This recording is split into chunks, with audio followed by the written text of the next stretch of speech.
வணக்கம். கணபதி பற்றிய இந்த தொடர் உரையில் நாம் அயல் நாடுகளில் விநாயகரனுடைய வழிபாட்டு பரவலை பற்றி பார்க்க இருக்கின்றோம். இந்திய தீபகற்பத்தை தாண்டிய வெளிநாடுகளில் எப்படியெல்லாம் இந்த யானைமுக கடவுளினுடைய வழிபாடு இருக்கிறது, இது இந்தியாவிலிருந்து அங்கு சென்றதா அல்லது அந்தந்த நிலப்பகுதிகளிலேயே இந்த யானை கடவுளினுடைய தோற்றம் இருந்திருக்கிறதா என்ற கேள்விகளும் ஆய்வாளர்கள் மத்தியில் இருந்திருக்கிறது. ஒரு சில இடங்களில் இப்பொழுது நாம் தென்கிழக்காசிய நாடுகளை பொறுத்தவரை நாம் பார்த்தோம் என்றால், நம்முடைய இந்திய கண்டத்திலிருந்து தமிழகத்திலிருந்து சென்ற நிலைப்பாடுகளில் விநாயகரனுடைய வழிபாடு பரவி இருக்கிறது. ஆனால் நீங்கள் சிந்து சமவெளி நாகரிகத்திற்கு இணையான எகிப்து நாகரிகம், கிரேக்க மற்றும் ரோம நாகரிகத்தை பார்த்தோம் என்றால், அவர்களுக்கு இந்த ஆனைத்தலை கடவுள் என்ற ஒரு கடவுள் நம்முடைய வழிபாட்டு வளமை கடவுளை போன்றே ஒரு தன்மையில் அங்கேயும் அந்த வழிபாட்டு முறை இருந்திருக்கிறது என்பதை நாம் பார்க்க முடிகிறது. ஆக ஒவ்வொரு நாகரிகத்திலும் பண்டைய காலத்தில் பண்டைய நாடுகளில் ஒவ்வொரு பொருள் தொட்டு பொருண்மை கொண்டு இந்த யானைத்தலை கடவுளினுடைய வழிபாடு ஒவ்வொரு இடங்களில் இருந்திருக்கிறது என்பதைத்தான் ஆய்வாளர்கள், குறிப்பாக வரலாற்று அறிஞர்கள் நமக்கு முன்வைக்கின்றனர். நம்முடைய இந்திய துணைக்கண்டத்தை பொறுத்தவரை நமக்கு பண்டைய துணைக்கண்டத்தின் நிலப்பரப்பில் இன்றைய பாகிஸ்தான் மற்றும் ஆப்கானிஸ்தான் பகுதிகள் அடங்கும். அதுதான் பண்டைய சிந்து சமவெளி நாகரிக பகுதிகள், விரவி இருந்த பகுதிகள்.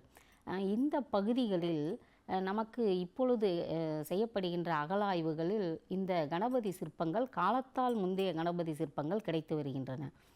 குறிப்பாக காபூல் நகருக்கு அருகில் இருக்கின்ற சங்குதாரா என்ற இடத்தில் ஒரு காலத்தால் முந்தைய ஒரு கணபதி சிற்பம் அகழாய்வில் அண்மை காலத்தில் கண்டெடுக்கப்பட்டது. இம்மாதிரியான சிற்பங்கள், விநாயகர் ஆனைத்தலை கடவுள் சிற்பங்கள் அப்பகுதிகளில் கிடைப்பதற்கான காரணங்களை நாம் ஆராய்ந்தோம் என்றால், மீண்டும் நாம் ஏற்கனவே பார்த்த ஒரு முடிவுக்குத்தான் வர வேண்டியது இருக்கிறது.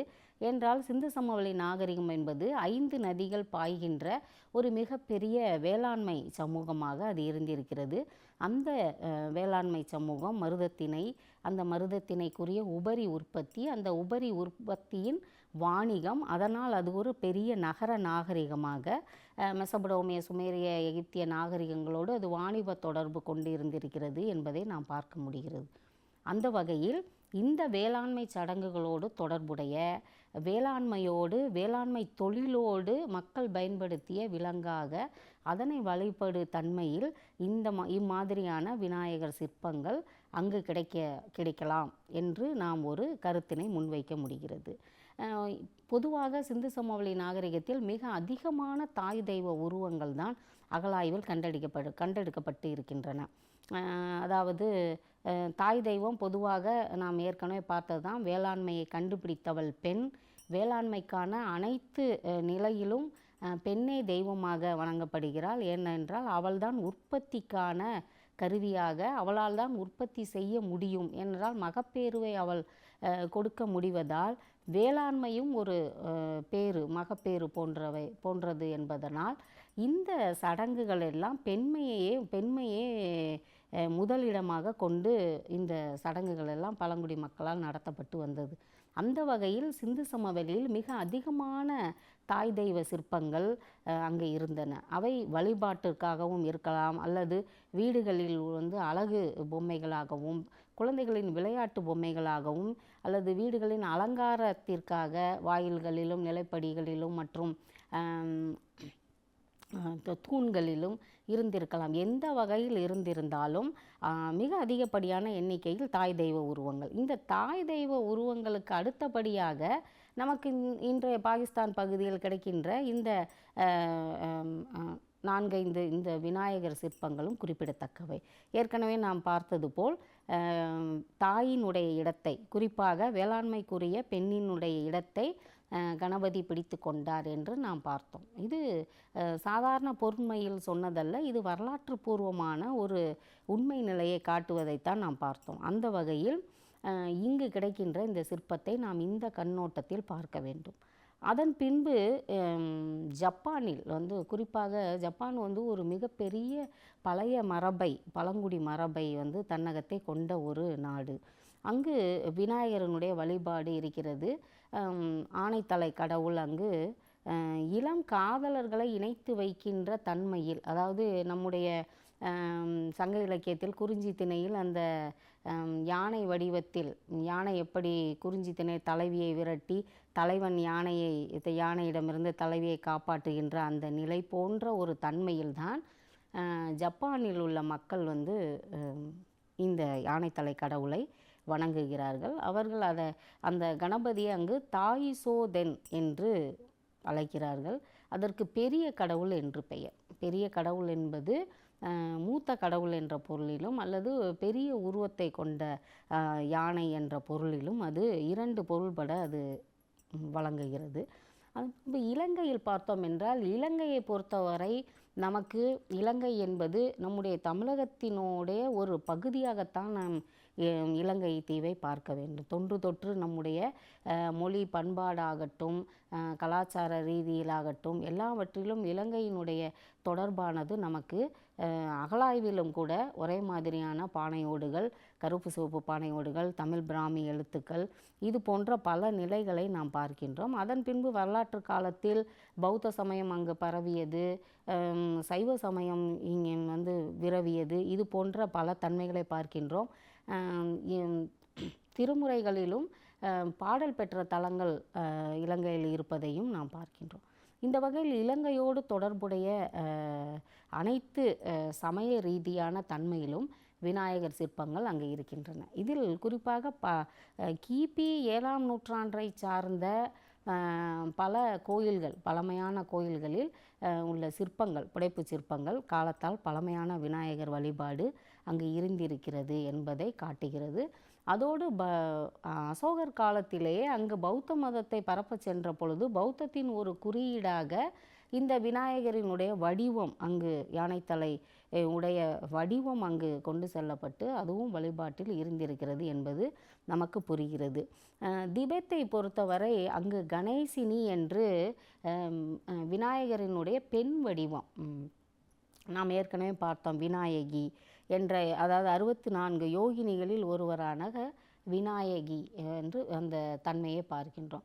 இந்த வடிவத்தை திபெத்தில் பார்க்கணும். ஏன்னா திபெத்து முழுவதும் ஒரு தாந்திரீக பௌத்த மரபு திபெத்தில் வந்து இருந்திருக்கிறது.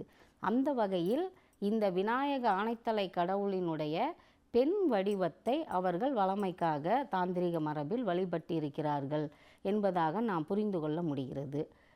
கம்போடியாவை பொறுத்தவரை மிக பழங்காலத்திலே, அந்த கெமர் என்ற பேரரசு காலத்திலேயே அங்கு விநாயகரனுடைய வழிபாடு இருந்த தன்மையை நாம் பார்க்கின்றோம்.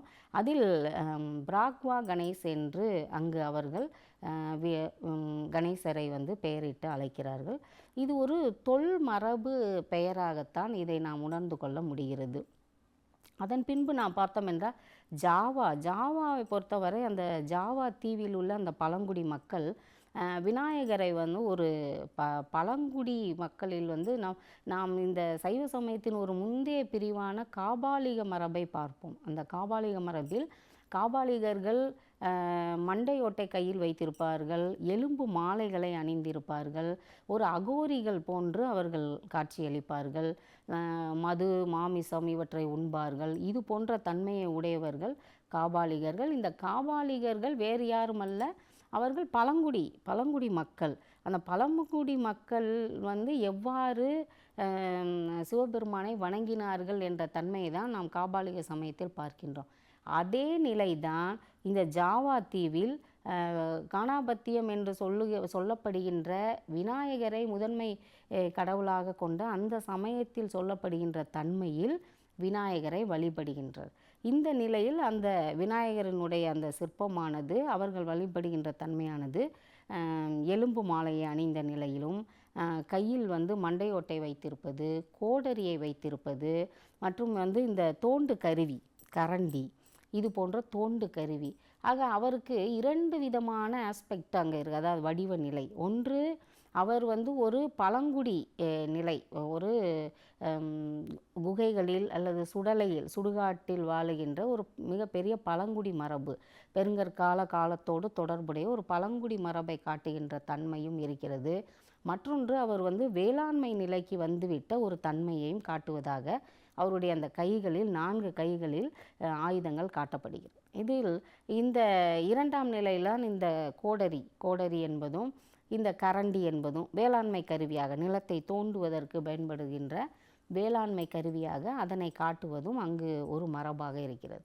ஆக ஜாவா தீவில் தான் நாம் வந்து மிக பழமை. இதில் வந்து ஜாவா தீவில் இருக்கின்ற விநாயகர் வந்து பௌத்தத்தோடும் சிறிது தொடர்புடையதாக, ஏன்னா பௌத்தம் என்பது வேறு எங்கிருந்தோ இல்லை, இங்கிருந்த இந்திய துணைக்கண்டத்தினுடைய பழங்குடி மக்களினுடைய ஒரு பிரிவிலிருந்து தோன்றியது தான் பௌத்தம். ஆக இந்த பௌத்தத்தில் உள்ள அந்த பௌத்தர்கள் தலையை மொட்டையடித்து கொள்வது போன்ற தன்மையில்தான் ஜாவா தீவிலும் மொட்டை தலையாக விநாயகர் காட்டப்படுகிறார். பொதுவாக யானை தலை கடவுளுக்கு தலையின் மேலே இந்த பூரண கும்பம் போன்று அந்த மத்தகத்தின் மேலே வைத்து காட்டுவது ஒரு மரபு சிற்ப வடிவமைப்பில். அதனை கரண்ட மகுடமும் அவருக்கு காட்டப்படுவது உண்டு. அந்த வகையில் இது அந்த மாதிரி எந்த விதமான தலை அணிகலனும் மகுடங்களும் இல்லாமல் தலை மொட்டையாக காட்டுவது நாம் வந்து இந்த ஜாவா தீவில் பார்க்க முடிகிறது. அதன் பின்பு இந்த நேபாளத்தை பொறுத்தவரை, நேபாளத்தில் பொதுவாக நேபாளம் என்பது இந்து சமயத்தினுடைய ஒரு உலகிலேயே ஒரே நாடாக நேபாளம் அறியப்பட்டு வந்தது. அங்கு காட்டப்படுகின்ற, அங்கு வழிபடப்பட்ட, காலங்காலமாக வழிபடப்பட்டு வந்த விநாயக கடவுள் 6 தலைகளுடன் வணங்கப்படுகிறார். அது சண்முக கணபதி என்று அவருக்கு பெயர். அதாவது 6 சண்முகம் என்றால் 6 முகங்கள். அந்த வகையில் அவருக்கு இந்த 6 முகத்தை கொண்ட, அதாவது 6 முகம் என்பது பொதுவாக முருகனுக்கு வழங்குவது மரபு.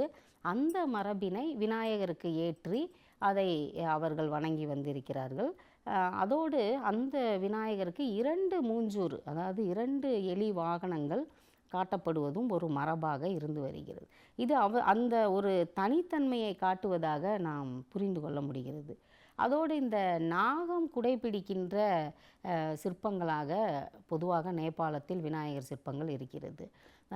நாகத்தோடு விநாயகரை தொடர்பு படுத்துவது என்பது ஒரு பழமையான அவருடைய நிலையை காட்டுகின்ற ஒரு தொல்மரபு நீட்சியாக தான் நாம் பார்க்க வேண்டும். ஏனென்றால் பொதுவாக நாக வழிபாடு என்பது முதலில் ஆதி பழங்கால மனிதன் அச்சத்தினால் எதையெல்லாம் வணங்கத் தொடங்கினானோ, எதெல்லாம் அவனுக்கு அச்சத்தை கொடுத்ததோ அதையெல்லாம் அவன் வழிபடத் தொடங்கினான். அந்த வகையில் நாகம் என்பதும் அவனுடைய அச்சத்திற்கு ஒரு காரணமாக இருந்தது. ஏனென்றால் எதிரே தாக்க வருகின்ற ஒரு வலிமையான காட்டு விலங்குகளை விட மறைந்திருந்து அது எப்பொழுது தாக்கியது, எப்பொழுது அது தீண்டியது, எம்மாதிரியான நிலையில் வந்து தன்னுடைய சக மனிதன் இறந்தான் என்பதை அறிய முடியாத நிலையில் இந்த நாகத்தை பற்றிய அச்சம் வந்து நெடுங்காலமாக அந்த ஆதி மக்களிடையே இருந்தது.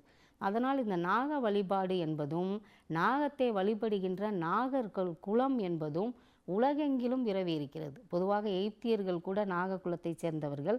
நாம் ஏற்கனவே பார்த்தோம், சோழர் குடி கூட நாகர்குடியை சேர்ந்தது என்று. பொதுவாக இந்திய பழங்குடிகளிலேயே நாகர்குடிகள் தான் மிக அதிக எண்ணிக்கையில் மிக அதிகமான நிலப்பரப்பில் இருந்தவர்கள் என்பதாகவும் நாம் அறிகிறோம். அந்த வகையில் இந்த நாகம் என்பதும் இந்த நாக வழிபாடு என்பதும் எப்பொழுதும் இந்த கணபதியோடு காட்டப்படுகின்ற ஒரு தன்மை. பொதுவாக கணபதியினுடைய அவருடைய அந்த பேழை வயிற்றில் ஒரு நாகத்தை வந்து கச்சாக கட்டி வந்து முடிச்சு போட்டு இருப்பார். இது ஒரு முக்கியமான தன்மை. அவரை வந்து நாம் ஔவையார் வந்து விநாயகர் அகவலில் கூறியது போன்று அந்த மூலாதாரத்தின் மூண்டெழு திறனுக்கான அந்த குண்டலினி சக்தியாக நாகத்தையே காட்டுவது மரபு. அந்த மூலாதாரத்தின் மூண்டெழு கனலை காலால் எழுப்பும் கருத்தறிவித்த கடவுளாக கணபதியை பார்க்கின்ற பொழுது நாகத்தோடு அவருடைய தொடர்பு வந்து ஒவ்வொரு நிலையிலும் நமக்கு புலப்படுகிறது.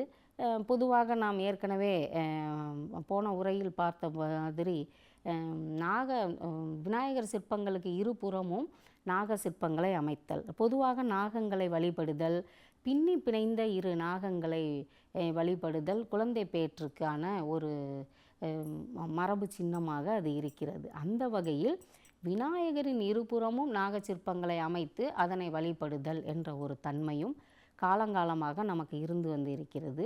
அந்த வகையில் இந்த நேபாளத்தில் இருக்கின்ற விநாயகர் வழிபாட்டில் நாகம் அவருக்கு குடைபிடிக்கின்ற ஒரு தன்மை.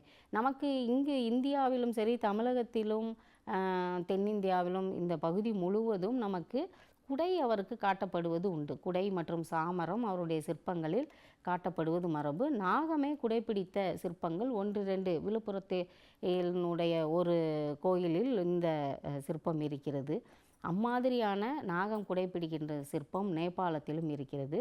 பொதுவாக விநாயகரை கேது என்று சொல்லப்படுகின்ற நாகத்தினுடைய ஒரு பகுதி, அதாவது தலை மற்றும் உடலாக பிரிந்த நாகம், வெட்டப்பட்ட நாகத்தினுடைய தலையற்ற பகுதிக்கு கேது வந்து தலைவனாக இருப்பார்.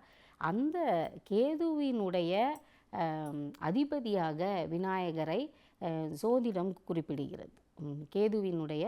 கேது என்ற அந்த கிரகத்தினுடைய சாயா கிரகம் என்று, நிழல் கிரகம் என்று, பாம்பு கிரகம் என்று சொல்லப்படுகின்ற அந்த கேதுவினுடைய அதிபதியாக விநாயகரை சோதிட நூல் குறிப்பிடுகிறது. இது ஒரு குறிப்பிடத்தக்க ஒன்று. இம்மாதிரியாக இந்த வளமை பேற்றிற்கான நாகத்தை வழிபடுதல், அந்த நாகம் விநாயகருக்கு கட்டுப்பட்டு இருப்பதாகவும் நாம் வந்து புரிந்து கொள்ள முடிகிறது. அதன் பின்பு பார்த்தோம் என்றால் மிக பழமையான நாகரிகமாக நாம் கருதுவதான அந்த எகிப்திய நாகரிகம், ஏறக்குறைய கிமு 6000 ஆண்டுகளுக்கு முந்தைய அந்த நாகரிகம், அந்த நாகரிகத்தில் இந்த ஆனைத்தலை கடவுளினுடைய வழிபாடு இருந்திருக்கிறது என்பதற்கு அங்குள்ள அந்த சிற்பங்களை சாட்சியாக இருக்கிறது. பொதுவாக அங்கு ஆனைத்தலை கடவுள் சொர்க்கத்தினுடைய வாயிலில் நிற்பவராகவும், சொர்க்கத்தினுடைய வாயிலினுடைய சாவியை அவர் கையில் வைத்திருப்பதாகவும் அங்கு ஒரு மரபு இருக்கிறது. பொதுவாக நம்முடைய இந்திர மரபு, அதாவது வீர மரபில், நம்முடைய சங்க இலக்கிய வீர யுக நிலையில் இந்திரலோகம்தான் வீரர்களுக்கான உலகம் என்று இருக்கும்.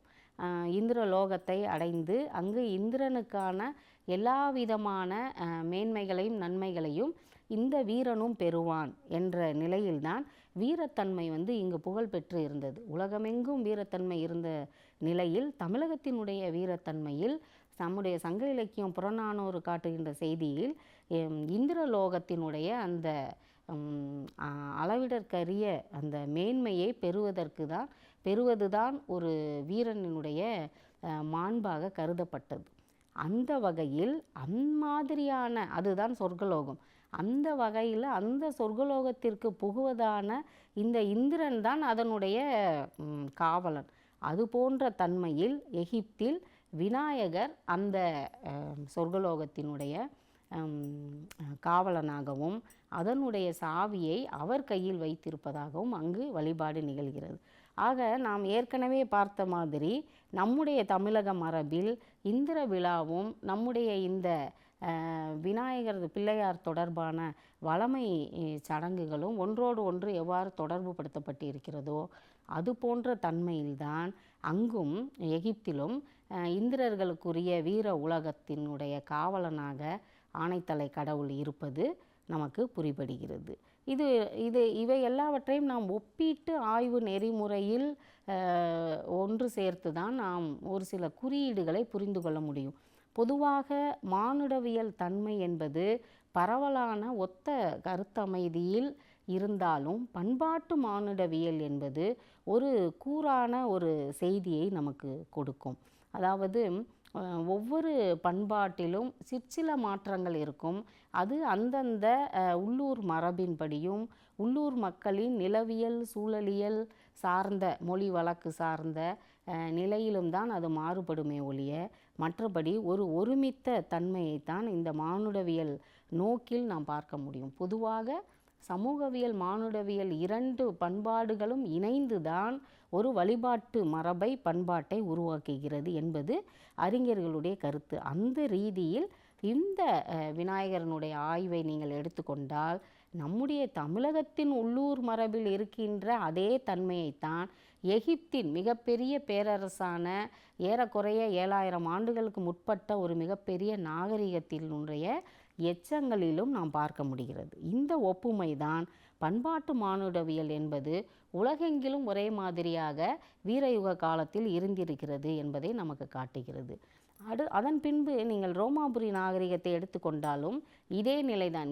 நாம் என்ன மாதிரியான எகிப்தில் ஒரு வீரயுக நிலையை கணபதி என்ற கடவுளுக்கு வைத்து அவர்கள் வழிபட்டார்களோ அதே நிலையில்தான் அவர் சொர்க்கபுரியின் காவலனாக கையில் சாவியோடு அமர்ந்திருக்கின்ற தன்மையில் அவரை வழிபடுகின்ற ஒரு நிலையை ரோம பேரரசிலும் நாம் பார்க்க முடிகிறது. இவையெல்லாம் ஏறக்குறைய ரோம பேரரசு எகிப்து முழுவதும் பழங்குடி தன்மையில் இருந்த காலத்தில் வெளிப்பட்ட கடவுளர் தன்மையில்தான் இந்த ஆணைத்தலை கடவுளும் அங்கு வழிபடப்பட்டிருக்கிறார். அதன் பின்பு பற்பல கடவுளர்கள் அதன் பின்பு கிறிஸ்துவ சமயம் உலக சமயமாக மாறும் பொழுதும் ரோமாபுரியில் பற்பல மாற்றங்கள் ஏற்பட்டன. அதற்கும் முன்பான அந்த பழங்குடி சமூகத்தில்தான் இந்த ஆணைத்தலை கடவுள் அங்கு மேன்மை பெற்ற வழிபாட்டில் இருந்திருக்கிறார் என்பது நமக்கு புரிகிறது. இதனோடு ஒத்த இந்த எகிப்திய ரோமாபுரியோடு ஒத்த சிந்துவெளி நாகரிகங்களோடு ஒத்த கிரேக்க நாகரிகத்திலும் இந்த குறிப்பிடத்தக்கவாறு இந்த ஆணைத்தலை கடவுளான கணபதியினுடைய வழிபாடு இருந்திருக்கிறது. அங்கு பொதுவாக நீண்ட நெடுஞ்சாலைகள், அதாவது நாம் அதனை பெருவழி என்று சொல்லுவோம். தமிழினுடைய சங்க இலக்கியங்கள் அதனை பெருவழி என்று குறிப்பிடுகிறது. இந்த நீண்ட நெடுஞ்சாலைகளில் மயில் கற்களை வைப்பதுண்டு. ஒவ்வொரு ஊருக்கும் அல்லது ஒவ்வொரு நகரத்திற்கும் ஒரு மயில் கற்கள் அந்த தூரத்தினை காட்டுவதாக மயில் கற்களை வைப்பது உண்டு. அந்த மயில் கற்களுக்கு பதிலாக இந்த யானைத்தலை கடவுள் உருவங்களை அவர்கள் அங்கு வைத்து வழிபட்டு இருக்கிறார்கள் என்பது கிரேக்க தொன்மங்களிலிருந்து நமக்கு அங்கு கிடைக்கின்ற அகழாய்வு சிற்பங்களிலிருந்தும் புரிபடுகிறது. இது ஒரு முக்கியமான செய்தி. பொதுவாக விநாயகரை சந்தியிலும் சதுக்கத்திலும் வைத்தல் என்ற மரபு நமக்கு இன்று வரை இருக்கிறது. ஏற்கனவே நாம் அது பற்றி பார்த்தோம். பொதுவாக 4 தெருக்கள் 3 தெருக்கள் கூடுகின்ற ஒரு இடத்தில் விநாயகரை ஸ்தாபித்து அவரை வழிபடுதல் என்பது ஒரு மரபு. அது அப்படித்தான் செய்ய வேண்டும். அது பல இன்னல்களை தீர்க்கும் என்பதாக ஒரு நம்பிக்கை, தொல் நம்பிக்கை காலங்காலமாக இருந்திருக்கிறது. அம்மாதிரி தான் இந்த நீண்ட நெடுஞ்சாலைகளில் 3 சாலைகளோ 4 சாலைகளோ, அதுதான் சந்தி என்று கூறுவது, அவை சந்திக்கும் இடங்கள். அந்த சந்தி என்ற இடத்தில் இந்த மயில்கல் வைக்க வேண்டிய இடத்தில் இந்த ஆணைத்தலை கடவுளை வைத்தல். ஏனென்றால் நாம் ஏற்கனவே பார்த்தோம், இன்னல்களை கொடுக்கக்கூடியவர். அதாவது விநாயகர் என்ற சொல்லே அவர் வினைகளை கொடுக்கக்கூடியவர், இடர்பாடுகளை கொடுக்கக்கூடியவர். ஆக இந்த நெடுந்தொலைவு பயணத்தில் வணிகர்களுக்கும் சரி மக்களுக்கும் சரி ஏற்படக்கூடிய இன்னல்கள், அதனை ஒட்டிய இடர்பாடுகள், இவை அனைத்திற்கும் காரணமானவரே அந்த இடர்பாடுகளை தகர்ப்பார் என்ற நம்பிக்கையில் இம்மாதிரியான சந்திகளிலும் சதுக்கங்களிலும், சதுக்கம் என்பது 4 அதாவது 4 ஊர்கள் சந்திக்கின்ற இடம், 4 சாலைகள் சந்திக்கின்ற அந்த இடத்தில் இப்போ சதுக்க பூதம் என்று சிலப்பதிகாரம் நமக்கு காட்டுகிறது. இது போன்ற நிலையில் இந்த யானைத்தலை கடவுளை ஸ்தாபித்து வணங்கி வந்த ஒரு தன்மையை கிரேக்க நாகரிகம் நமக்கு காட்டுகிறது. ஆக உலகெங்கிலும் ஒரு ஒத்தமைந்த தன்மையில் இந்த ஆணைத்தலை கடவுள் வழிபாடு என்பது ஒன்றோடு ஒன்று, அதாவது வளமை தாண்டி ஒரு அச்சத்தின் காரணமாகவும், ஒரு தொல்குடி மக்களினுடைய நம்பிக்கை காரணமாகவும், மற்றும் சோதிடவியலின் காரணமாகவும், மற்றும் வீரயுகத்தினுடைய பண்பின் காரணமாகவும் இந்த வழிபாடு தொடர்ந்து உலக நாடுகளில் இருந்திருக்கிறது. இதனை தாண்டி நம்முடைய பிரிட்டன், பிரான்ஸ், ஜெர்மனி மற்றும் ஆஸ்திரேலியா இது போன்ற நாடுகளிலெல்லாம் விநாயகர் உருவங்கள் இந்திய நாட்டிலிருந்து அந்த வழிபாடு அங்கு பரவி ஒரு மிகப்பெரிய உருவங்களில் விநாயகரை அமைத்து அதனை வழிபடுகின்ற தன்மையை நாம் பார்க்கின்றோம். அதுபோக தென்கிழக்கு ஆசிய நாடுகளான இந்த சிங்கப்பூர், மலேசியா, தாய்லாந்து இது போன்ற நாடுகளிலும் விநாயகரனுடைய வழிபாடு வந்து ஒரு தொடர்ச்சியாக இருந்திருக்கிறது என்பதை நாம் பார்க்கிறோம். தாய்லாந்தினுடைய விநாயகர் வழிபாடு வந்து ஒரு முக்கியமான ஒன்று. அது ஒரு பன்னெடுங்காலமாக அந்த விநாயகர் வழிபாடு தாய்லாந்து மக்களினுடைய அந்த தாய்வழி மரபிலிருந்து, இந்திய துணைக்கண்டத்தில் எப்படி தாய்வழி மரபிலிருந்து ஆண் சமூகமாக மாறும் பொழுது விநாயகர் வந்து பெருங்கடவுளாக மாறினாரோ அதே தன்மை தாய்லாந்திலும் இருக்கிறது என்று நாம் புரிந்து கொள்ள முடிகிறது. இது ஒரு முக்கியமான நிலையாக உலக நாடுகள் முழுவதிலும் பண்டைய காலத்திலும் சரி, இன்றைய சமகாலத்திலும் சரி விநாயகர் வழிபாடு பரவலாக இருந்து வருகிறது என்பதை நாம் பார்க்க முடிகிறது. இந்த செய்திகள் அனைத்தும் நாம் வந்து வரலாற்று தரவுகளாகத்தான் இதை பார்க்கின்றோம். ஏனென்றால் வெறுமனே இது ஒரு வழிபாட்டு நிலையில் மட்டும் மக்களால் எடுத்துக்கொள்ளப்படவில்லை. அவர்களுடைய நாகரிக பண்பாடு, தொழில் மற்றும் சமூகத்தினுடைய சூழல் காரணமாகத்தான் இந்த வழிபாடு எல்லா இடங்களிலும் நீக்கமற இருந்திருக்கிறது என்பதாக நாம் புரிந்து கொள்ள முடிகிறது. மேலும் மற்றொரு உரையில் சந்திப்போம். வணக்கம்.